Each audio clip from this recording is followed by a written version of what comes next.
Hey guys, welcome to the Flight Test Tech Channel. I'm Stefan. And I'm Wes. And today we're going to be showcasing the D6 Duo Pro charger from HobbyMate.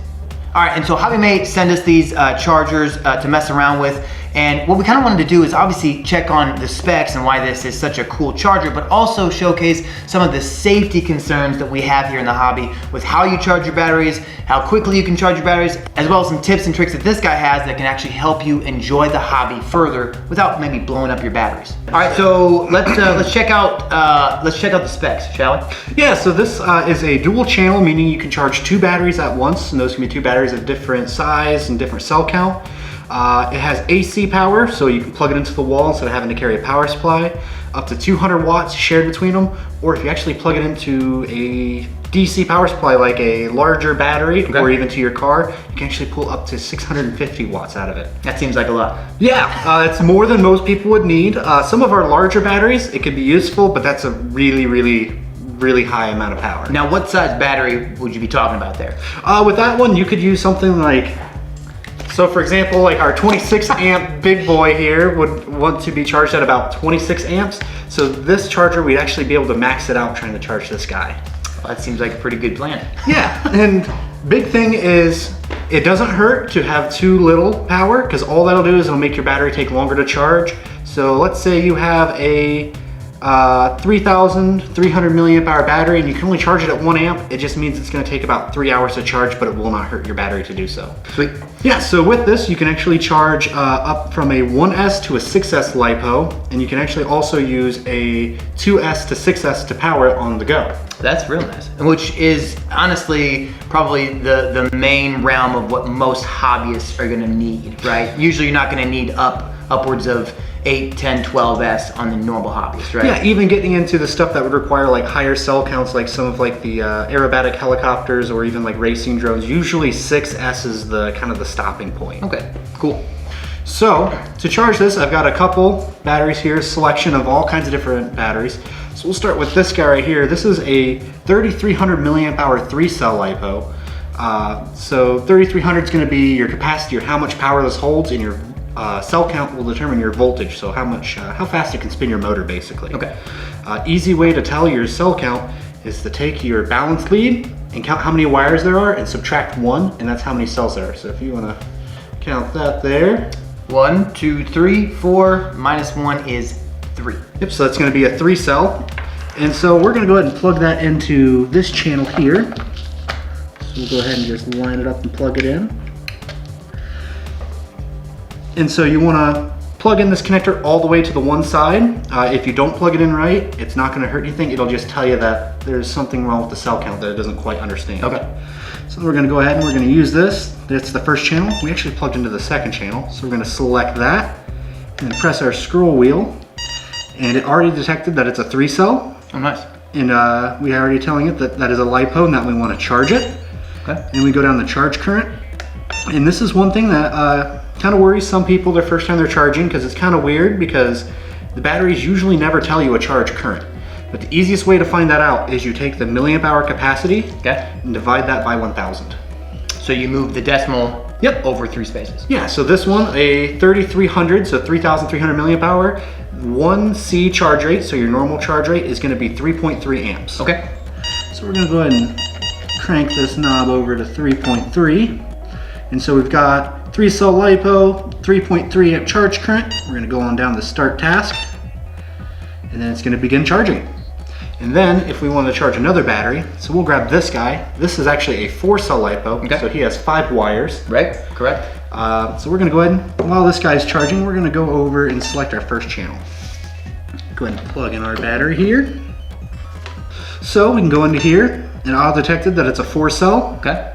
So we're going to go select our charge current, and this guy is a 1550. 1550, so essentially a 1C would be 1.55 amps. Yeah, it'd be 1.5 amps or 1.6. They kind of sit between the two.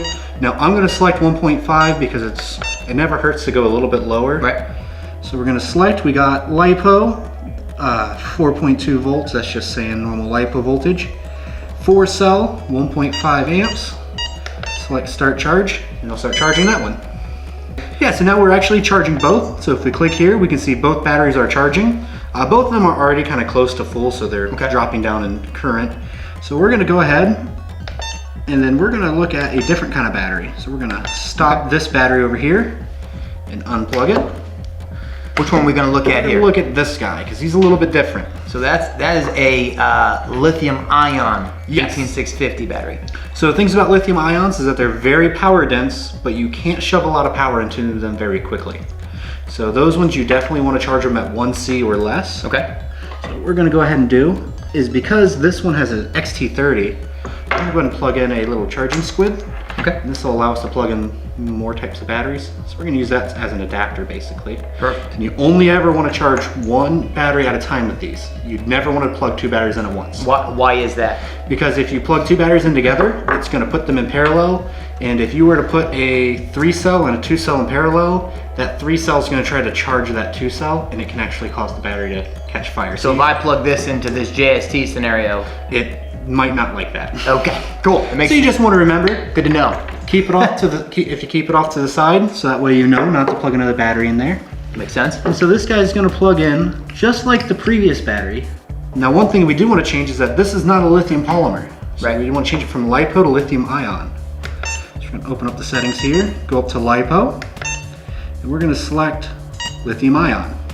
I think one of the coolest things about this that I've seen that I really like is that it auto detects what size battery, what cell it is. So it's able to tell by how many cells it can read off the balance lead. It can tell how many cells are there, so it automatically says, hey, I believe this is a 3-cell. Right, that's great. And we're gonna go ahead and go down to, we're gonna select our charge current. So this guy's actually 3,200 milliamp hour. So we're gonna set this to a 3.2. Awesome. That's something that I personally did not know. Something that I've always wondered about, like what kind of C with a 1C, 2C, 3C rating, etc. How much can I shove into the battery without essentially making it explode or whatever? Yeah, so the number we're talking about is going to be 1C. Yep. If you wanted to charge some batteries, they recommend a 1C, but they also allow you to charge it up to a 2C. Okay. Which would be double that number. Right. So in this case, it'd be 6.4. Yeah, 6.4. So like this one would be 6.6. Right. It'll charge the battery roughly twice as fast, but some batteries, they will recommend against it just because certain types of chemistries, they don't like being charged that quickly. Okay. And in certain times, you know, especially if they don't like it, it will cause the longevity of the battery to be damaged, right? So you're gonna get less cycles out of that battery versus if you were to charge it at the 1C rating. If you take good care of the batteries, you don't drain them all the way till the plane stops flying, and you don't charge them up crazy fast, you'll actually get a battery that'll have a longer lifetime. Awesome. So yeah, and then another really neat part about this charger is if you have a cell unplug, it's going to stop, but then I'm going to purposefully set it up wrong. So we've got the balance lead unplugged. Okay. And I'm going to tell it that I want to charge this battery. So we're going to tell it it's a lipo. We're going to tell it it's a 3-cell. So this would be if I missed this balance lead, which you should never do. Right. Always plug it in. Always. But if I plug it in here, it's going to tell me, hey, perform task without balance. Are you sure you want to do that? And if I was to say yes, it could go through with it. But the best thing is you want to click no. Yep. And just always, it takes nothing but a hot second to plug it in. And it's always better for your batteries, and it's better for your safety too. Now, and tell me if I'm wrong here, Wes, but the reason you want your balance lead in there is so that it balances each cell equally according to the power that's coming into it, because if you overcharge one and undercharge another, that's gonna... Yeah, so a good way to look at that is from the side of this battery. A 4-cell is actually made up of 4 smaller batteries. So you can actually see all 4 of them right there. Yep. And they're wired up in what's called series. So they're all the same size battery, wired up in series, which makes the voltage 4 times as much. So what it is each one of these batteries, you know, with time, you know, charging, discharging, sometimes the cells are a little bit different from each other, so maybe one cell gets a little bit lower voltage than the rest. Okay. So balancing, what that does is each one of these wires goes in between every cell, and the charger can individually charge and discharge each cell.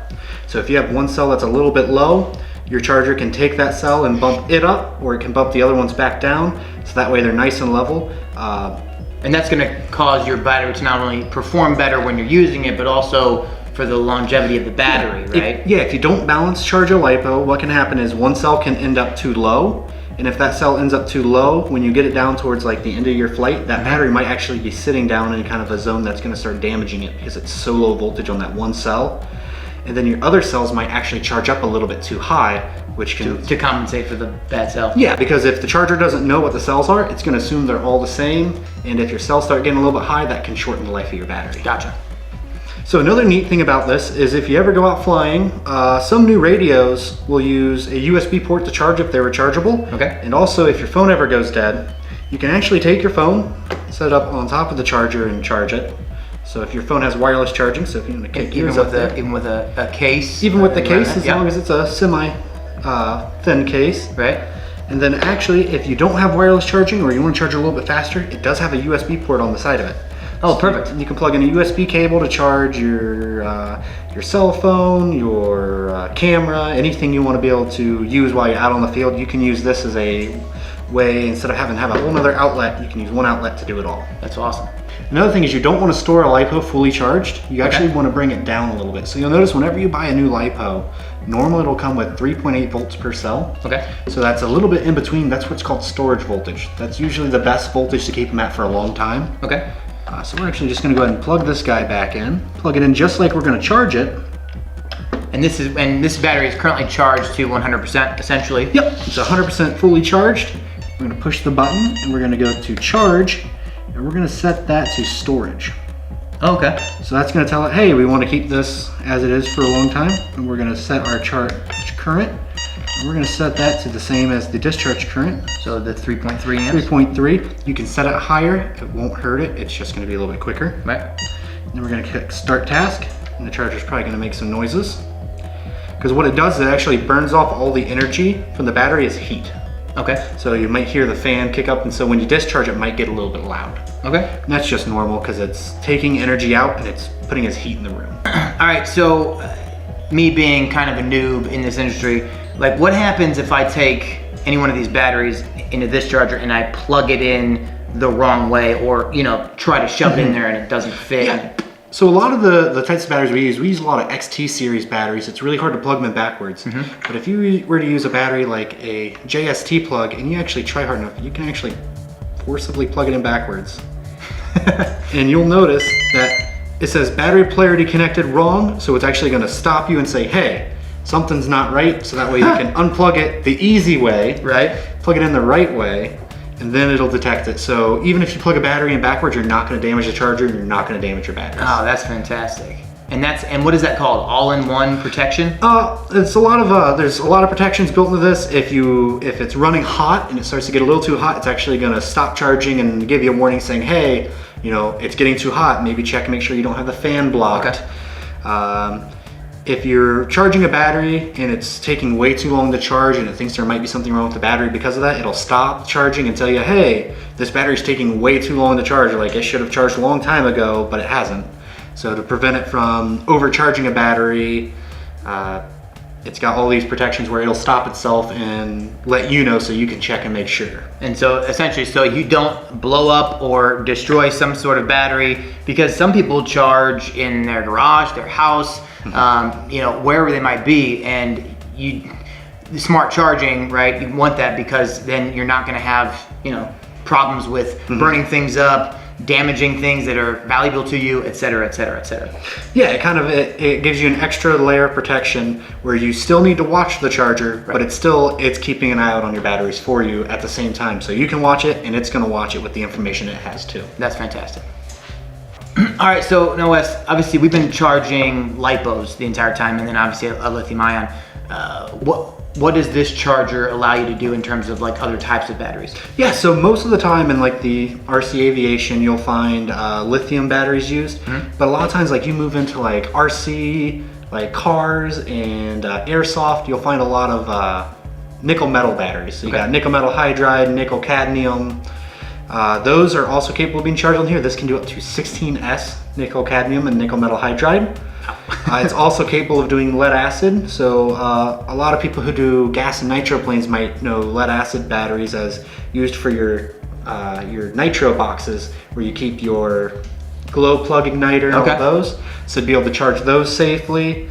It's also capable of doing smart batteries up to 6S, and then lithium batteries that can do all kinds of lithium batteries, lithium ion, lithium high voltage, lithium polymer, lithium iron phosphate, which is the life batteries. Okay. And it can do those up to 6S. That's awesome. So essentially what you're saying is that this battery charger can charge almost any battery that you need or you might want, and it's pretty fully capable. Yeah, it's capable of charging most batteries you would want to charge, even types of batteries you don't really want to charge. It's able Right. to do it if in the future you decide you need to. That's awesome. That's awesome. All right, and so, last but not least, this is not a huge charger. No, it's actually really small. It's super compact. It'd be easily able to be stuck into a bag. So it's one that you're not gonna have to lug around a big charger and a big power supply. Right. The charging cable is real small and thin, so it's nice and easy to use. It's a nice flat cable. That's super nice. So it's easy to store in a bag and easy, just 2 quick plugs and it's ready to go. Super nice. Yeah, and so like you can take it anywhere, take it on the go. Also, the price point's pretty standard, I'd say. It's like just sub 120 bucks on the HobbyMate website, which you can check the links in the description below. You can grab yourself one of these. We've been enjoying it so far. Fantastic charger. My personal favorite is all of the protection that it has. Just me being a new kind of hobbyist in terms of like where I'm at in the hobby. It's essentially dummy proof, right? Yeah. Which is awesome. We have a lot of beginners coming into the community every week, every month, every year. And so something like this would be a great charger to have once you get over that first hump to make sure that you are always being safe with your batteries. So, all right, so once again, big shout out and thanks to HobbyMate for sending over these D6 Duo Pro chargers. They're awesome. We've loved them so far. Make sure you check out the link in the description to get one for yourself. And thanks guys for watching, and we'll see you guys in the next one. Yo man, what's up? This is Tactical. Batteries. It's exactly what we said.